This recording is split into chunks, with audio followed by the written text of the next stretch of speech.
네, 우리 최 집사님 통해서 정말 큰 은혜를 받았습니다. 우리 집사님 이제 저희 교회에 등록하신 지 이제 한 1년여 되셨는데 함께 이렇게 같이 은혜를 나누고 이제 우리 기지교회 모든 성도들에게 큰 은혜 주심을 진심으로 감사드립니다. 우리 최 집사님뿐만 아니라 이곳에 함께한 여러분들도 동일한 은혜가 하나님의 크신 축복이 함께하기를 주님의 이름으로 축원합니다. 오늘 마태복음 말씀 가지고요, 중간평가라는 제목으로 같이 은혜를 나눕니다. 비가 참 많이 옵니다. 장마철이에요. 태풍도 올라온다고 합니다. 자연재해 때문에 많은 인명피해 또는 재산 피해도 있을 텐데, 그때마다 생각했던 것은 조금 더 준비를 잘했더라면 재산 피해도 좀 없었을 것 같다, 또는 인명 피해도 없었을 것 같다라는 그런 아쉬운 마음이 언제나 있죠. 올해는 좀 비가 좀 많이 오고 태풍도 같이 이렇게 겹쳐서 오지만 아무 사고 없이 이렇게 좀 지나갔으면 하는 그런 마음이 있습니다. 흔히 유비무환이라는 말들을 하죠. 항상 예비하고 살아가면 환난을 면할 수 있다는 겁니다. 그렇습니다. 보람 있는 내일은 오늘의 준비를 통해서 우리가 이루어질 수 있는 거죠. 그렇기 때문에 미래를 준비하는 자세보다 슬기로운 행동은 없다라고 그렇게 말합니다. 그렇습니다. 우리도 오늘을 우리가 살아가지만 내일을 준비하는 일을 잊지 마시기를 주님의 이름 부탁을 드립니다. 마태복음 24장 25장을 이렇게 보면 이 내용이 바로 예수님께서 우리에게 종말에 대해서 말씀하시는 가르침입니다. 사람의 역사에는 종말이 있음을 알려주는 거죠. 누구에게나 종말이라는 것은 있습니다. 사단의 계략 때문에 우리나라에서는 종말이라는 단어를 쓰는 것조차도 저거 좀 이상한데 종말론 아닌가 그렇게 생각할 만큼 사단의 안 좋은 그 계략 때문에 우리가 그 종말에 대한 이야기를 잘 하지 못하는 그런 경우가 있습니다. 그러나 분명한 것은 우리는 분명한 종말 신앙이 우리 가운데 있어야 될 줄을 믿으시기 바랍니다. 우리는요, 분명히 종말이 있습니다. 예수님이 나팔 불며 오시는 그 세상의 종말도 분명히 있고요. 또 각자 개인에게 다가오는 개인적인 종말도 언젠가는 분명히 있다는 거죠. 물론 그날과 그때는 아무도 모르고 하늘의 천사도 모르고요, 아들도 모른다고 그랬고요, 아버지만 아신다라고 그랬습니다. 내 생전에 그 예수 그리스도의 나팔 불며 오시는 종말이 내 생전에 올 수도 있고요, 또 오지 않을 수도 있습니다. 그리고 또 개인적인 종말은요, 누구에게나 올 수 있습니다. 저도 얼마 전에 죽을 뻔했다라는 그런 경험이 있었어요. 여러분들도 아마 마찬가지일 겁니다. 운전하다 보면 또는 살다 보면 이러다가 하나님 앞에 가나? 라고 생각하는 그런 경우들이 얼마든지 있을 수 있죠. 우리는요, 세상의 종말이든 개인적인 종말이든 그래서 언제든지 우리는 종말에 대한 대비 또 종말을 맞이할 준비를 우리는 해야 된다는 거죠. 오늘 본문은 단순히 내 삶에 있어서 마지막 때가 있다는 것만을 이야기하지 않습니다. 오늘 본문이 우리에게 주시는 교훈은 그날을 준비해야 한다. 할렐루야. 그날이 분명히 있는데 그날을 우리가 준비해야 된다는 것이죠. 언젠가 다가올 마지막을 우리는 준비해야 된다는 것입니다. 그 마지막은 단순한 끝이 아니에요. 많은 이들이요, 종말이라는 단어를 쓰면 이제 다 끝나나? 라고 생각을 합니다. 그런데 여러분, 종말이요, 끝이 아닙니다. 고등학교를 졸업하는 고등학교 졸업생들을 이렇게 보면 세상 끝나는 것처럼 졸업식을 준비해요. 막 교복을 찍고요, 막 밀가루를 던지고요, 세상 끝나는 것 같아요. 그런데 여러분, 고등학교를 졸업하면 세상 끝나나요? 천만에요. 고등학교를 졸업하면 대학이 시작이 되든지 아니면 사회생활이 다시 시작되는 거예요. 그 졸업이라고 하는 것이 끝이 아닌 것처럼 마찬가지로 우리에게 주어지는 종말도 분명 심판의 때이긴 하지만 그때가 바로 영원의 시작임을 믿으시기 바랍니다. 그렇기 때문에 오늘 말씀은 예수님께서 심판의 때, 즉 영원의 시작의 때가 있다는 것을 경고하며 상급받을 수 있는 합당한 자로 설 수 있도록 준비해라 라는 그런 권면의 말씀이 바로 오늘 본문의 말씀임을 믿으시기 바랍니다. 오늘 우리가 2018년 맥주감사주일을 맞이했습니다. 맥주감사주일은요 1년의 중간에 1년의 삶을, 한 해의 삶을 중간평가하는 날입니다.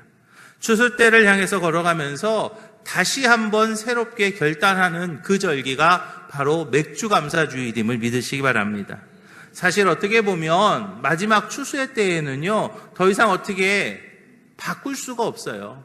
이제 추수하는 그때에는 이미 그 전에 자기가 해놨던 거를 그냥 거두어드리는 것밖에 없어요. 그러나 그렇기 때문에 더 중요한 때가 무엇인가 하면 바로 중간평가라는 거죠. 아직 절반의 기간이 남아있는 이 중간평가의 때에는 지난 기간을 돌아보면서 받은 은혜를 생각하고 또 새롭게 내가 해야 될 것을 다짐하는 날이 바로 오늘 맥주감사주일임을 믿으시기 바랍니다. 이제 2018년 맥주감사주일을 맞이해서 우리 기지식교회 모든 성도들은 이제 2018년 한 해를 중간평가하시기를 주님의 이름으로 부탁을 드립니다. 지난 상반기 동안 하나님께서 나에게 주신 은혜가 얼마나 많았는가, 지난 상반기에 하나님께서 나에게 주신 축복이 얼마나 감사했는가를 우리가 다시 한번 감사하며, 또 이제 후반기에 주실 하나님의 은혜, 후반기에 주신 하나님의 준비된 축복을 향해 한 걸음씩 더 나아가는 우리 기지식교회 모든 성도들이 되시기를 주님의 이름으로 축원합니다. 우리는 특별히 이제 이 중간평가의 시대에 우리가 분명히 알아야 될 것이 있습니다. 그것이 무엇인가 하면 바로 내 인생의 주인이 있다는 것을 알고 살아야 될 줄로 믿으시기 바랍니다. 내 인생의 주인이 누구인가? 여러분 인생의 주인이 누구입니까? 그 전에 유행가가 있었죠. 내 인생은 나의 것, 내 인생은 나의 것. 아마 제가 한 중고등학교 때쯤이었던 것 같아요. 그래서 내 인생은 나의 것이라는 그 찬양이 아니고 뭐죠? 그거 뭐라 그래야 돼? 가곡도 아니야. 가요를 부르면서 내 인생이 어떻게 될까? 나만 그랬나? 막 그런 생각을 했던 때가 있잖아요. 그런데 말이죠. 그때 이렇게 생각했던 대로 아마 그렇게 됐으면 제가 지금 이 자리에 있을까요? 그때 여러분들이 그때 이렇게 생각했던 대로 있으면 그대로 다 됐으면 여러분 지금 이 자리에 계실까요? 글쎄요. 아마 이 자리에 계실 분이 별로 없을 것 같아요. 아마 다 서울대학 갔을걸요? 다 사업가가 돼가지고 다 막 무슨 사장님 됐을걸요? 아니면 다 대통령 됐을까요? 아니면 다 외교관 같은 거 됐을까요? 여러분, 내 인생이 내 것이라면요, 내 마음대로 돼야 내 것이지. 내 인생이 내 마음대로 안 된다는 거를 저만 압니까? 여러분 다 아시죠? 내 인생이 내 것이 아니잖아요. 우리의 인생의 주인이요, 따로 있다는 거예요. 이제 우리가 분명히 알아야 될 것은 내 손에 있다고 내 것이 아니라는 거예요. 오늘 본문에 보면 종들에게 맡겨진 달란트가 있습니다. 그런데 그 종들에게 맡겨진 달란트는요, 그 종들의 것이 아니었습니다. 물론 그 종들이 사용할 수는 있습니다. 그것을 이용할 수도 있습니다. 그렇지만 그 달란트는 그 종들에게 완전히 주어진 게 아니었다는 거죠. 언젠가 주인이 돌아와서 뭐 한다고 그랬어요? 회개할 때가 있다고 그랬어요. 주인이 다시 계수하는 그날이 분명히 있다는 거죠. 주인은요, 반드시 돌아옵니다. 왜요? 주인 돈이니까. 여러분들은 누구한테 빌려주면 안 받을 건가 보죠? 그럼 제가 돈 좀 빌려야 되겠는데 오늘 돈 빌려주실 분 계세요? 안 온다면서요? 안 받는다면서요? 주인은요, 반드시 옵니다. 왜냐면요, 내 돈이니까. 주인 돈이니까 주인은요, 반드시 온다고요. 그런데 한 달란트 받은 자가 나중에 쫓겨났습니다. 한 달란트 받은 자가 바깥 어두운 데로 내쫓아서 거기서 슬피 울며 이를 갈게 되었어요. 왜 그랬을까요? 그 한 달란트 받은 그 종은요, 주인의 마음에 맞는 일을 하지 않았기 때문이죠. 주인의 뜻에 맞는 대로 살지 않았기 때문입니다. 주인은요, 그 돈을요, 묻어두는 것을 원치 않았어요. 그 돈으로 뭐 하길 원했어요? 장사하기를 원했습니다. 욥기에서 보니까 만일 그들이 순종하여 섬기면 형통한 날을 보내며 즐거운 해를 지낼 것이요 그랬어요. 그런데 오늘 1달란트 받았던 그 종은요, 바깥 어두운 데 내어 쫓겨서 거기서 슬피 울며 이를 갈미 있었어요. 왜요? 주인의 뜻대로 달란트를 사용하지 않았기 때문이에요. 하나님께서 이제 우리에게 인생이라고 하는 것을 허락하셨습니다. 어떤 분에게는 어떤 재능을 주셨고요. 어떤 분에게는 시간도 주셨고요. 어떤 분에게 물질을 조금 더 주신 분도 있습니다.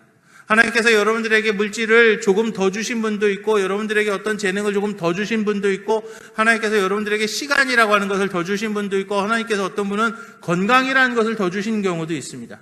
그런데 그것을 하나님께서 우리에게 맡겨주셨는데, 이제 내 인생이 내 것인 줄 알고 내 마음대로 쓰면,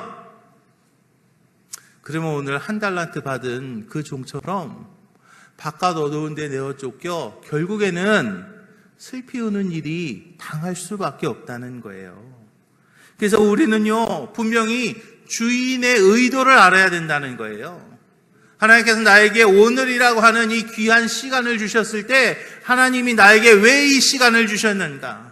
하나님께서 우리에게 주신 이 물질이라는 것, 하나님이 어떻게 사용하기를 원하시는가? 하나님께서 나에게 어떠한 재능을 주셨을 때 그 재능을 하나님이 어떻게 사용하기를 원하시는가? 내 인생의 진짜 주인 되는 하나님, 그 하나님의 뜻을 우리가 분명히 알고 그 뜻대로 살아가야 될 줄로 믿으시기 바랍니다. 사랑하는 기지교회 성도 여러분, 이제 내 인생이 내 것이 아니지요? 그러면요, 이제 우리가 그 앞에서요, 더 이상 자랑할 거 없어요. 이제 내 인생이 내 것이 아니라면, 내가 가진 재능, 내 거 아닙니다. 내가 가진 물질, 내 것 아닙니다. 내가 가지고 있는 권세, 내 것 아니에요. 그렇다면 우리는 이제 겸손한 모습으로, 할렐루야, 하나님 앞에 하나님의 뜻이 어떠한 것인가, 진정한 내 삶의 주인 되신 하나님의 뜻이 어떠한 것인가, 그것을 찾아가는 우리 기지식교회 모든 성도들이 되시기를 주님의 이름으로 축원합니다. 그리고 또 오늘 본문이 주는 다른 교훈은요, 미리 중간평가를 하라는 거예요. 우리가 오늘을 삽니다. 그렇지만 우리는 내일을 준비하는 삶을 살아가는 거예요.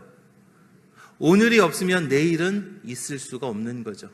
오늘을 통해서 내일이라고 하는 것이 생깁니다.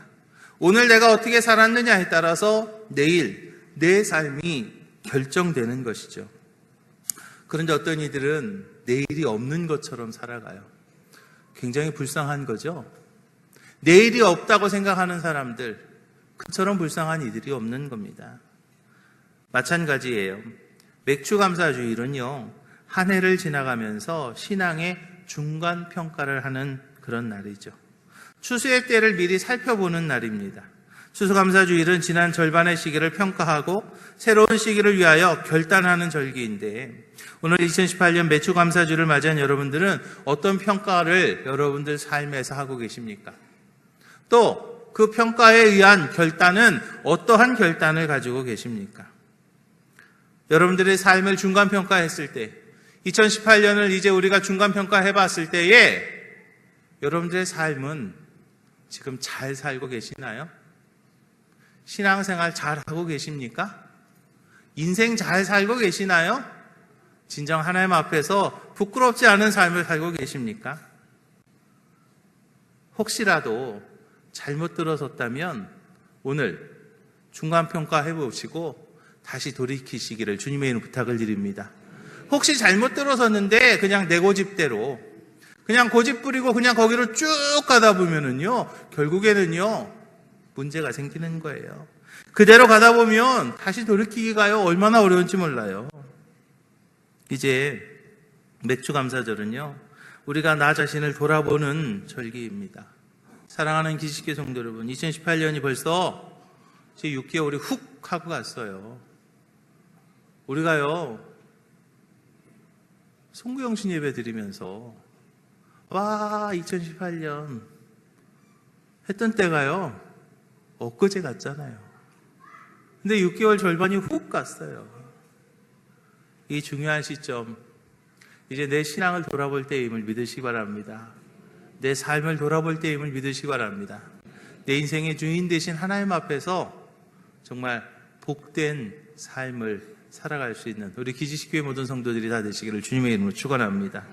특별히 이제 뒤돌아봤다면 이제 우리가 해야 될 것은 바로 결단입니다.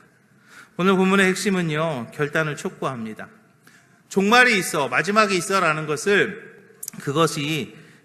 알려주는 것이 중요한 것이 아닙니다.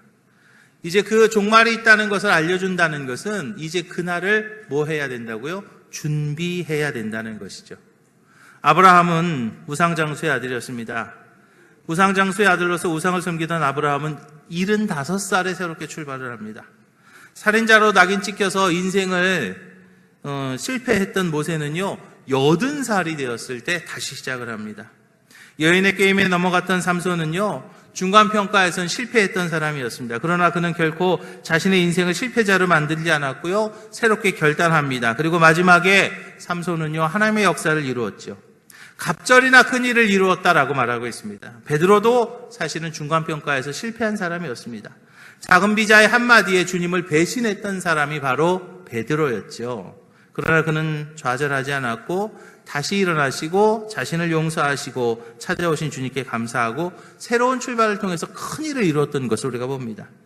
요나도 마찬가지죠. 하나님의 명을 지키지 않았지만 늦게 출발했습니다. 그렇지만 본인에게 주어진 그 자신의 사명을요, 잘 감당할 수 있었던 것을 봅니다. 축복의 대명사인 다윗도 마찬가지예요. 중간에요, 몇 번 넘어졌습니다. 몇 번 넘어졌지만 그러나 그는 중간평가를 통해서 새로운 결단을 하고 마지막에 승리하는 사람이 된 것을 기억하시기 바랍니다. 이제 결단하십시다.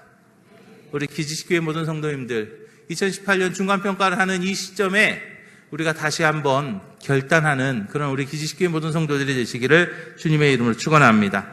주님께서 고린도전서에서 말합니다. 주께서 너희를 우리 주 예수 그리스도의 날에 책망할 것이 없는 자로 끝까지 견고케 하시리라. 할렐루야. 마지막까지 지켜주신다고 그랬어요. 비록 지금까지의 내 삶이 어쩌면 좀 부끄러울 수도 있습니다. 지금까지의 내 삶이 어쩌면 실망스러울 수도 있습니다. 지금까지의 나의 삶이 내 마음에조차도 들지 않는 경우들이 있습니다. 그러나 이제부터라도 하나님의 준비된 축복에 함께하는 우리 기지식교회 모든 성도들이 되시기를 주님의 이름으로 부탁을 드립니다. 그러기 위해서 우리는 중간평가를 잘 해야 되겠습니다. 오늘 2018년 중간평가하는 이 맥주감사주일에 나의 삶을 다시 한번 되돌아보고 하나님 앞에서 바르게 결단함으로 아직 절반이나 남은 2018년 승리할 수 있는 우리 기지식교회 모든 성도들이 다 되시기를 주님의 이름으로 축원합니다. 기도하겠습니다. 하나님 감사합니다. 이제 2018년 맥주감사주일을 맞이하여 지난 6개월을 되짚어 봅니다. 지난 6개월을 되짚어 볼 때에 하나님의 은혜였음을 고백합니다.